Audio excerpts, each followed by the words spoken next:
اگر کوئی غیر کرے تو گستاخی، اگر ہم خود کریں تو اس کو کیا نام دیں گے؟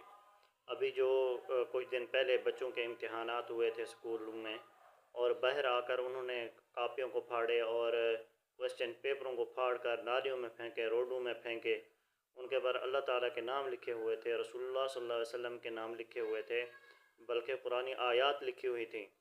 ہمارے اندر تربیت کی اتنی کمی ہے، نہ اساتذہ سمجھانے والے ہیں، نہ بچوں کو والدین سمجھانے والے ہیں، نہ ان کو کوئی کچھ کہنے والا ہے۔ اگر یہ کام کوئی غیر کرتا تو اس کے اوپر ہمارے فتوے ہوتے، اور اس کے اوپر جو ہے نا ہم بڑی بڑی حدیثیں سناتے۔ جو ہم خود کر رہے ہیں اس کو ہم کیا نام دیں گے؟ اس کا الزام کس کے اوپر ٹھہرائیں گے؟ یہ دیکھیں کیا حال ہو رہا ہے اس ملک کے اندر، اور ہماری مسلمانیت کتنی گر چکی ہے، اور ہمارا ایمان کتنا کمزور ہو چکا ہے۔ دوسروں کے اوپر الزام لگانا ہو تو ہمارا ایمان مضبوط ہے، جب اپنی باری ہے تو ہمارا ایمان کمزور ہو جاتا ہے۔ افسوس کی بات ہے۔